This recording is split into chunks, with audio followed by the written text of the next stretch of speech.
Olá, bem-vindos a mais um Promover Estética, um programa em parceria com o curso de graduação em Estética e Cosmética das faculdades Promove, a TV Promove e o canal universitário. Hoje contamos com a presença do Dr. Renato César, advogado, especialista nas áreas de saúde e estética. Bem-vindo, doutor Renato, muito obrigada por aceitar nosso convite e esperamos aí ter excelentes esclarecimentos sobre a área. Muito obrigado, seja bem-vindo. Eu que agradeço o convite da Lília, da TV Promove.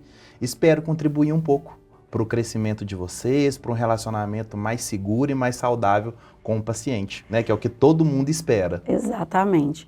Então, hoje a gente fala muito dessa questão do direito. A gente vê muito aí na mídia, na televisão, na internet, os casos que a gente vem vendo de intercorrências, de profissional inabilitado fazendo procedimentos estéticos. A minha pergunta é, o que te levou a atuar na área da estética da saúde? Porque a gente sabe que o direito é muito amplo, sim, né? A gente tem direito civil, tributarista, fiscal, mas o que te fez olhar para a área da estética e da saúde? Na verdade, não fui eu que olhei para a área que olhou para mim. Por quê? Eu já sou advogado já desde 2018 e nesse período de 2018 eu morava no interior de Minas Gerais. Eu atuava com direito bancário. Nesse sentido, eu voltei para Belo Horizonte e a minha irmã, ela era representante da empresa Renova. E aí, quando eu retornei para Belo Horizonte, não estava atuando na área, e aí comecei a auxiliar ela nas vendas de produtos. E aí, nesse sentido, nós tivemos a ideia de se abrir uma distribuidora. Então, eu sou sócio de uma distribuidora de material estético, sou sócio de uma clínica, e como que começa a minha história? Eu, um pouco perdido dentro da área, sem saber, né? Voltei do interior e atuando com ela. Ela me levou num curso de harmonização facial muito famoso aqui em Belo Horizonte. E aí eu lá no curso com ela, como representante, teve uma dúvida jurídica. E aí ela, muito sábia, levantou a mão no meio de todo mundo e falou assim, meu irmão é advogado. E eu não sabia aonde que eu enfiava o rosto, porque eu não tinha a mínima ideia do que eles estavam perguntando. Mas pedi oportunidade para o professor, pesquisei, estudei, e aí, estudando para poder entregar essa resposta, eu vi que existia uma área específica para a área da saúde. Porque muitos advogados confundem o direito médico, odontológico e da saúde com o direito do consumidor. E não, e nós estudamos o direito médico odontológico da saúde, que a gente estuda todas as legislações referentes a esse sentido. E aí, de representante, eu comecei, né? Aí eu fiz pós-graduação, fiz algumas especializações e comecei a atuar ali nos cursos de harmonização facial. Então, olha, foi assim que começou a minha história dentro dessa área. Então, e muito acontece da gente ter dúvidas, né? Eu, enquanto não só graduada em estética, docente da área de estética, eu vejo muita falha no entendimento da atuação do profissional de estética. Eu brinco que eu falo assim, o KNAI da estética é usado pela maioria dos profissionais da área da saúde que atuam com estética. E aí entra aquela coisa, eu brinco que eu falo assim, o profissional da estética tem como resposta não poder atuar com determinados procedimentos, mesmo tendo uma lei federal, mas não tem conselho. E enquanto outros conselhos liberam, né, permitem que o profissional possa atuar na área da estética. Mas o KNAI usado no momento da abertura de uma clínica é o KNAI com base na lei da estética. O senhor vislumbra, de alguma forma, uma abertura nesse caminho? Eu digo porque a maioria dos profissionais, e isso enquanto curso de estética, a gente vê muito o aluno desanimar e falar, eu preciso fazer outra graduação, senão eu não consigo atuar. Porque o fiscal, porque a empresa tal, diz que eu não posso comprar por ser esteticista. Sim. O que você me diz dentro desse universo, assim, até que ponto eu posso, até que ponto eu não posso atuar? Como que funciona? Sim. Bom, infelizmente, no campo jurídico, 1 mais 1 é 2, depende. Nós temos muitas divergências de entendimento. Mas o que eu posso vislumbrar dentro dessa área é o quê? Nós temos algumas jurisprudências. E o que são jurisprudências? São decisões reiteradas de um mesmo assunto. Então nós temos jurisprudências que sim, falam que o profissional com estética, baseado na lei do esteticista e dos cursos de pós-graduação, podem exercer atividades. Só que a gente sabe que a todo momento arbitrariedades podem ser cometidas por qualquer conselho de classe, por qualquer órgão fiscalizador. E aí, o caminho que a gente tem de fato é a briga, é a luta, não tem como, não tem outro caminho. Acredito eu que o cenário ele tende a melhorar justamente porque já existe um movimento, teve há pouco tempo aquela audiência pública, né? Então, assim, então você vê que o assunto ele está em pauta. Então, assim, porque se fosse algo inatingível, eu acho que não teria toda essa discussão, todo esse fomento, mas sim, eu acho que a gente precisa ter um pouco de cautela, identificar quais são os pós e os contras, saber que se acontecer de um fiscal chegar ao meu local, uma fiscalização, o que eu preciso fazer e se preparar para isso. Isso não só na área do esteticista, mas qualquer outra área. A gente vê direto aí na televisão, Conselho Federal de Medicina fiscalizando o Conselho Federal de Odontologia, e aí processo por exercício ilegal da profissão. Então eu acho que uma das coisas mais importantes que um profissional que vai atuar em qualquer área, seja da estética ou qualquer outra área fora da saúde, a gente precisa ter uma visão 360 do nosso atuar e trabalhar com possibilidades. Então, olha, se acontecer isso, o que eu preciso fazer? E aí o grande problema é que eles não pensam nisso. Eu vejo que, assim, que se qualificam muito, mas não pensam na gestão da empresa. Porque, querendo ou não, você é uma empresa. Sim. Né? A partir do momento que você presta um serviço.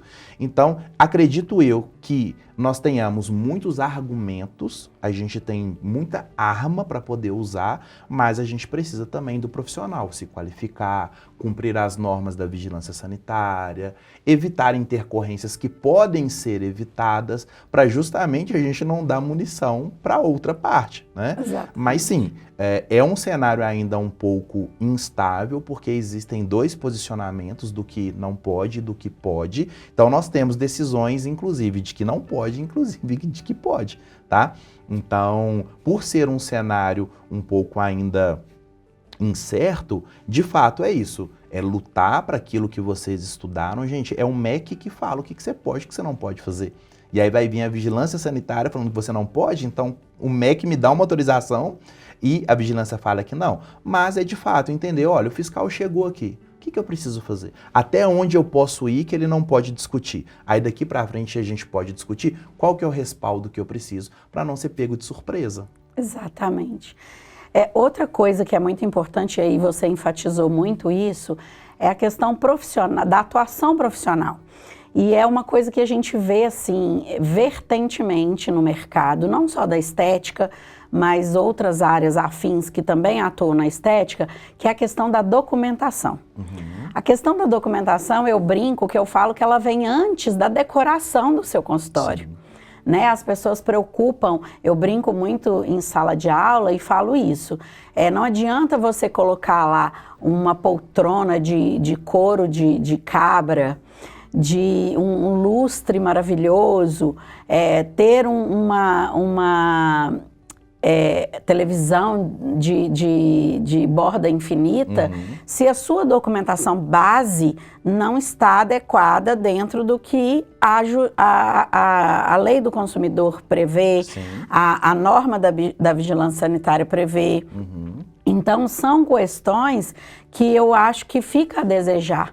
E às vezes o aluno acha, eu brinco que fala assim, na hora que fala de disciplina, de aula sobre adequação sanitária, e fala, ai, que saco, eu tenho mesmo que fazer POP, eu preciso mesmo fazer contrato.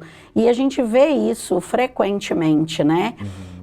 Há uns anos atrás, uns 2 anos atrás, eu vi uma decisão do TJ que condenava a profissional a pagar uma indenização porque a cliente alegou que ela não orientou ela a usar protetor solar, sendo que é uma diretriz da Organização Mundial da Saúde, o uso do protetor solar para a prevenção do câncer, né?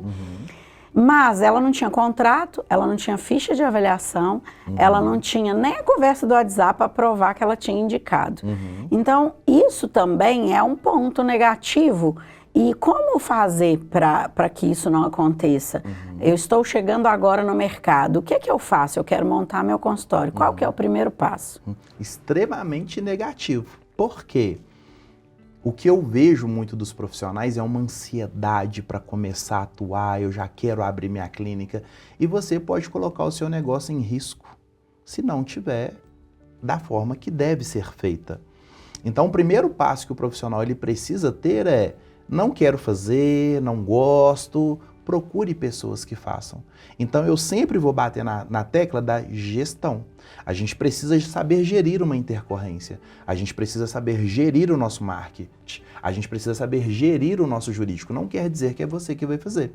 Então o problema é que as pessoas, elas começam de trás para frente. Gente, vigilância sanitária não é um bicho de 7 cabeças. Existe uma norma que fala como tem que ser feito.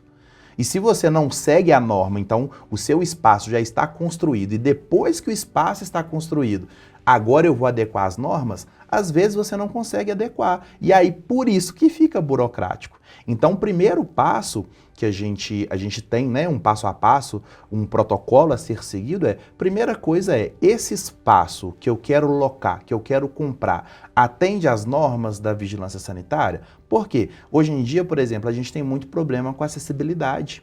E às vezes você vai locar essa sala, mas tem uma sala do outro lado da rua que tem acessibilidade. E aí eu vou correr o risco de alugar do lado de cá para tentar aprovar um projeto arquitetônico sem acessibilidade, sendo que do outro lado da rua já tinha. Então nós temos diversas clínicas que têm um projeto arquitetônico negado. E como que faz? Já gastou 100 mil, 200 mil para poder deixar o espaço maravilhoso, mas não consegue. Então a primeira coisa é fazer uma pesquisa de viabilidade na prefeitura. O que acontece muitas das vezes? As pessoas querem abrir uma clínica no lote da sua residência. Pode? Pode, desde que você faça o desmembramento do lote. Então, por exemplo, rua X, 140, A é residência, B é o comercial. Então, você faz essa estruturação. E aí você faz uma pesquisa de viabilidade na prefeitura, que a prefeitura vai falar, naquele local pode exercer aquela atividade. É uma pesquisa super simples. Então, eu já sei que naquele local eu posso atuar com aquele KNAI.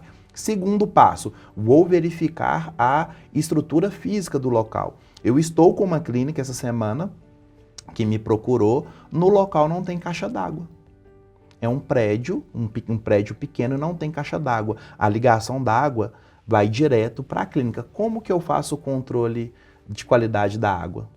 Então, o que ela vai precisar gastar para poder colocar um filtro, para poder fazer o controle químico e biológico da água, vai ficar muito mais caro se ela tivesse feito uma consulta antes. Então, primeiro passo, pesquisa de viabilidade. Segundo passo, eu verificar se no local tem a estrutura física que eu preciso, por exemplo, acessibilidade. Algo que eu tenho muita dificuldade também nas clínicas, local de guarda temporária do lixo. Por quê? Dentro da nossa clínica, o lixo infectante ele só pode ficar de 24 a 48 horas. Após esse prazo, eu preciso retirar o lixo, deixar em um local reservado para a empresa de coleta passar de 15 em 15 dias, de 30 em 30 dias. Mas a maioria dos locais não tem. Então, por quê? Dentro da sala a gente não consegue fazer essa adequação. Por quê? Já está tudo emoldurado, já tem mesa, já tem tudo. Então, pesquisa de viabilidade, a gente entender qual que é a estruturação física que a gente precisa ter no local. A gente precisa verificar essa questão desse impasse, né, do RT, porque, por exemplo, aqui em Belo Horizonte a gente precisa fazer o protocolo do PGRSS na prefeitura. Para que eu faça o protocolo na prefeitura, eu preciso da certidão de regularidade, que aí é um impasse que muitas das vezes os esteticistas têm passado. Então é verificar a adequação física do espaço. Ok, nesse espaço eu consigo fazer a obra, tem acessibilidade? E aí contrata um arquiteto e engenheiro que seja especialista da área. Por quê? Muitas das vezes, se o profissional não é especialista da área, ele não vai seguir as normas da RDC 50. E aí não vai fazer um local para abrigo temporário do lixo, não vai fazer um local para poder fazer esterilização, copa e afins. Então é procurar um especialista para de fato fazer essa adequação. Depois que eu sei que a adequação eu consigo fazer a adequação e ela está pronta, eu vou escolher qual que é o KNAI que eu vou atuar ali naquele local. Porque a depender do KNAI pode mudar a documentação.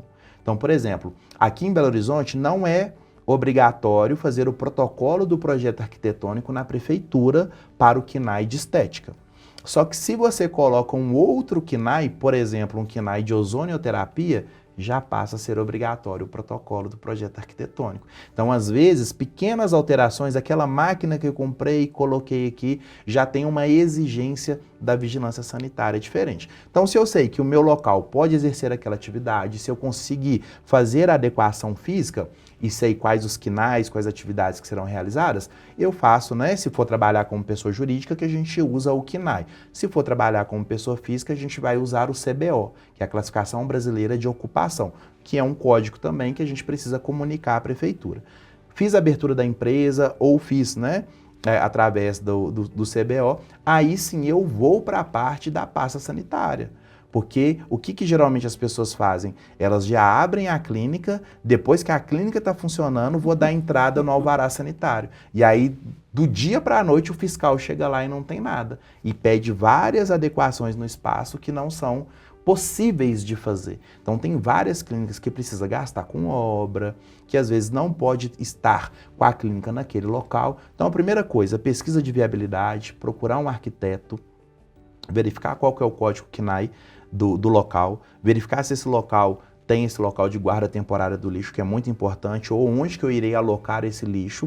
Daí eu faço a adequação física do local, depois que eu faço a adequação física, eu vou transpor nos documentos aquela adequação física, porque ela precisa, porque o que a gente vê muito, né? Pasta sanitária com 100 modelos de POP, R$29, mas não faz menção à realidade ali do seu local. Então aí depois disso a gente vai para a documentação, dar entrada para o fiscal ir fazer a sua inspeção, tá? E fantástico. E aí, feito a documentação, aí sim a gente pode pensar no atendimento. Isso. E dentro das documentações exigidas e muito importantes, até mesmo para resguardo desse profissional, o legal é a gente ter, além da ficha de anamnese, alguns outros documentos, não é? Exato. Por exemplo, o termo de uso de imagem, consentimento e também aquele famoso termo de responsabilidade, onde ali vai todas as orientações para o cliente, do que ele pode, do que ele não pode após ter feito o tratamento. Isso, na maioria das vezes, a gente não vê. A pessoa fala assim, ó, chegando em casa, você usa tal produto, faz tal jeito, mas não entrega nada por escrito. E aí, é aquela coisa do acordo de cavalheiros, que a gente sabe que juridicamente não funciona. Sim. Porque a pessoa hoje tá tudo ok, ela aceitou, tá tudo bem, mas amanhã ela muda de ideia. Sim, sim.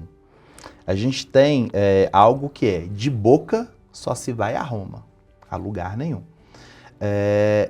Qual que é o cenário que a gente precisa se preocupar com o documento? Primeiro que as pessoas acham que é uma burocracia, é muito papel, eu não vou conseguir fazer, nossa, é muita dor de cabeça. Não. A partir do momento que você tem uma metodologia, um passo a passo de como se fazer, fica algo simples e muito pelo contrário. Ao invés de ser burocrático, vai facilitar o seu trabalho. Então, pensando numa jornada de documentos, um passo a passo, o que o Renato acredita que seja ideal? Primeira coisa, paciente te procurou pelo Instagram e quer agendar um procedimento de peeling. Então o paciente vai entrar em contato, quero agendar um procedimento de peeling. Olha só como é que já mudaria totalmente o seu relacionamento com o paciente. O paciente chegou a entrar em contato, agendou para o dia 15. Ok, Renato, estou te enviando as orientações, a minha política de agendamento, remarcação e cancelamento para que você esteja ciente dos seus direitos e deveres. Porque o paciente tem direitos, mas ele também tem deveres. Só que, o que a gente precisa prezar? Eu não posso cobrar do paciente uma coisa que eu não pactuei com ele. Eu posso te cobrar agora que você tem que pagar um café ali para mim? Não, não combinei com você. Agora, do paciente é a mesma coisa. Eu não posso cobrar do paciente, exigir dele algo sem que ele tenha ciência disso. Então, uma polêmica muito grande. Renato, posso cobrar consulta antecipada? Eu não gosto desse nome de consulta antecipada porque existe um entendimento dentro do judiciário que eu não posso cobrar por um serviço não prestado. Então, se eu cobrei R$ 150 pela consulta, o paciente pagou antecipado, o paciente não foi na consulta, eu tenho que devolver esse valor ou não tenho? Então, se eu não prestei a consulta, eu vou reter o valor de R$ 150, eu entendo que isso é indevido. Mas como que a gente pode fazer? Política de agendamento, eu te cobro uma taxa de reserva de horário. Quando você comparecer à consulta, essa taxa de reserva de horário vai ser consubstanciada no valor da consulta. E aí, dentro da política de agendamento, você coloca, olha, se você não comparecer à consulta e não remarcá-la no prazo de 48 horas, esse valor ficará retido para os custos do horário desprendido. Ou seja, eu não estou cobrando por um serviço que eu não prestei, porque eu não prestei a consulta, mas o horário está reservado. E onde que você faz isso? Política de agendamento. Outra coisa, quando o paciente ele vai a uma consulta de peeling, a gente sabe que venda é emoção. Se o paciente faz a anamnese, vai para casa para pensar e volta, ele não faz mais o procedimento. Então você tem que vender alguma coisa ali para ele na hora. Para que o paciente ele faça um procedimento de peeling, por exemplo, é interessante que ele chegue ao consultório com a pele limpa, sem o uso de creme, maquiagem, protetor solar. Você vai avisar para ele quando? Política de agendamento e cancelamento. Então, você pode enviar para ele essa política de agendamento. Política de agendamento para procedimento de peeling. Top 1. Consulta agendada, deverá pagar a taxa de X, com prazo de 48 horas. Recomendações ao paciente. Chegar com 30 minutos de antecedência. Preencher a ficha de anamnese que será enviada no seu WhatsApp para um melhor diagnóstico. Tomar, né? E aí ele não fazer uso, por exemplo, se não fizer uso de algum medicamento, não tomar sol. Então você vai avisar ele só quando? Quando ele estiver na consulta, não. Então o primeiro passo é enviar esse manual do paciente. O paciente chegou ao consultório, você vai fazer a consulta anamnética com ele. E aí eu costumo brincar. Anamnese não é cadastro, é uma ficha de seleção. Se os profissionais que estão nos assistindo hoje ainda não têm 1.000, 2.000, 3.000 pacientes e nenhum desse paciente acendeu um alerta de calma, será que ele está apto a realizar esse procedimento?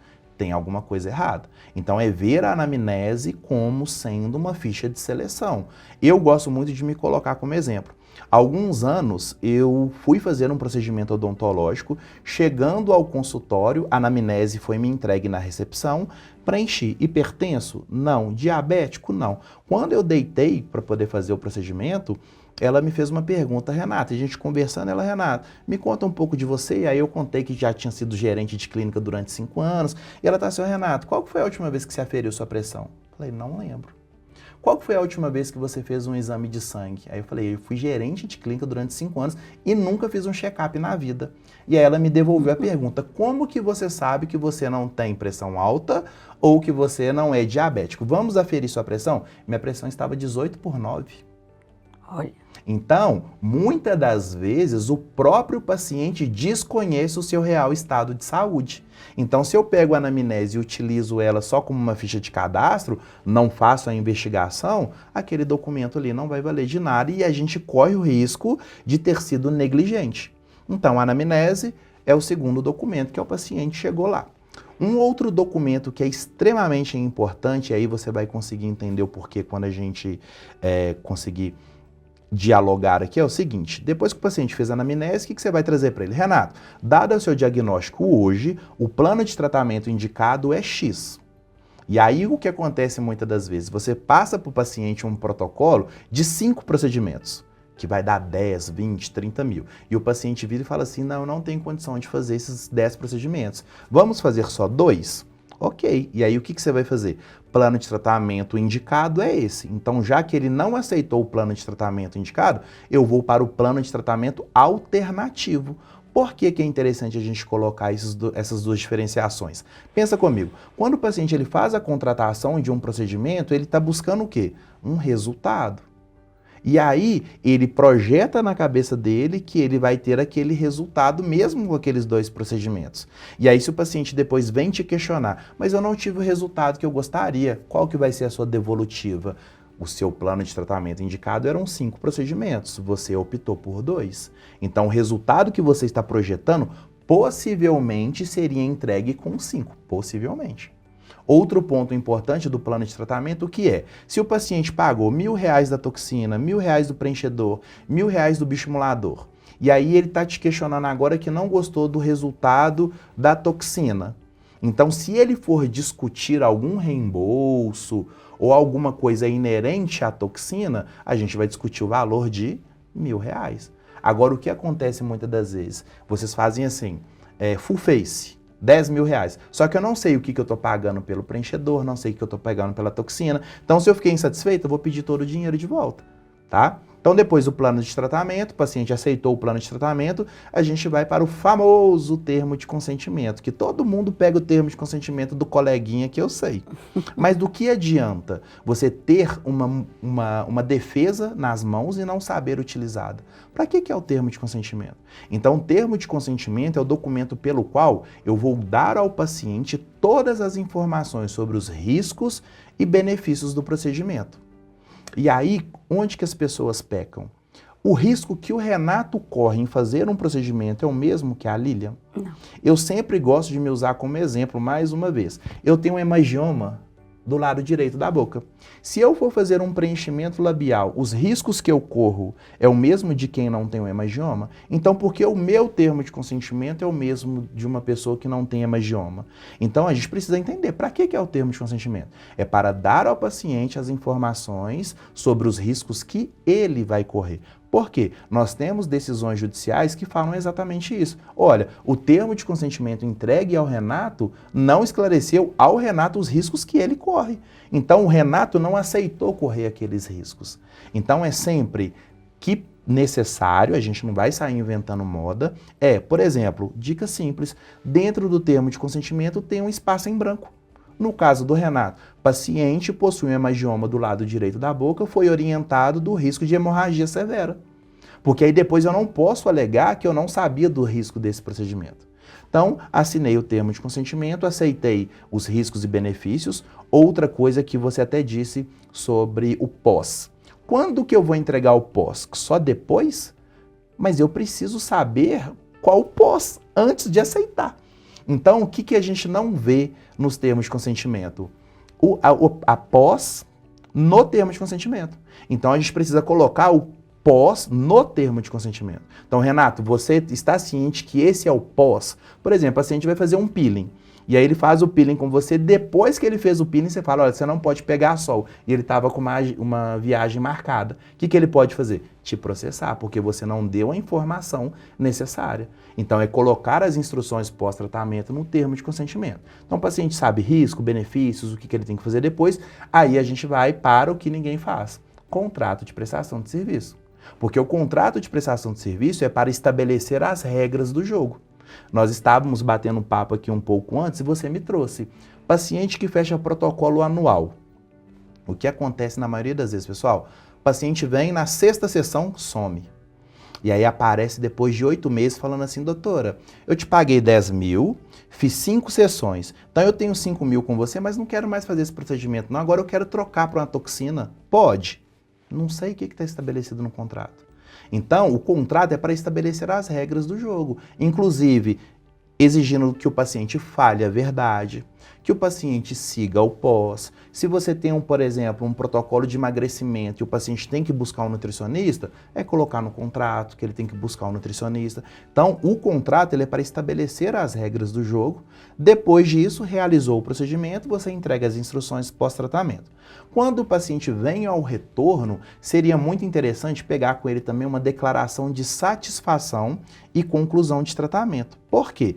Lá na anamnese, o que seria interessante? A gente fazer uma pergunta para o paciente, a gente tem que sair do trivial também. Fuma, bebe, tem que fazer algumas perguntas mais estratégicas na anamnese. Por exemplo, passou por algum trauma?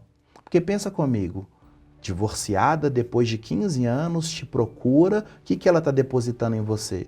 A esperança de uma renovação. Só que ela está com o psicológico dela debilitado. E aí, será que ela não está com uma distorção da imagem dela? Então, o problema dela é só estético. Então, às vezes, essas perguntas você consegue trazer o paciente para a realidade e falar assim, olha, você está criando uma expectativa muito grande aqui no resultado desse procedimento. E aí, lá você faz a pergunta, Renato, de 1 a 10, o quanto você é satisfeito com a sua beleza, com a sua autoestima, com a sua pele? Aí eu vou lá e coloco 2, por exemplo, 2, 3. Na consulta de retorno, você consegue entregar para ele um resultado. Ele fala, doutor, agora eu sinto que eu estou no 6. Ainda não está no 10 que eu queria não, mas estou no 6. O que a gente tem com isso? Uma entrega de resultado. Porque a maioria dos processos judiciais que são discutidos 2 pontos. Falha no dever de informação, eu não sabia e não me entregou o resultado que eu contratei. Mas se o paciente lá na anamnese marcou que a autoestima dele era 2 e agora ela marcou 4, o que a gente teve? Uma entrega de resultado, demonstrada ali pelo próprio paciente. E, gente, vocês podem pensar que é muita coisa, mas não é. Por quê? Porque a cada momento você vai entregar um documento. Política de agendamento, você vai enviar no WhatsApp. Anamnese, você pode enviar no WhatsApp, mas você repassa com ele na hora da consulta. Plano de tratamento, vocês já fazem. Termo de consentimento, você não vai entregar na recepção. Você vai pegar o termo de consentimento, na hora que você estiver na entrevista com o paciente, você muda. Renato, a indicação do procedimento é esse. Você concorda?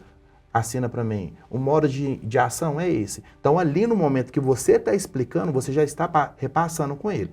Enquanto você está separando os produtos para poder aplicar no paciente, ele lê o contrato e assina.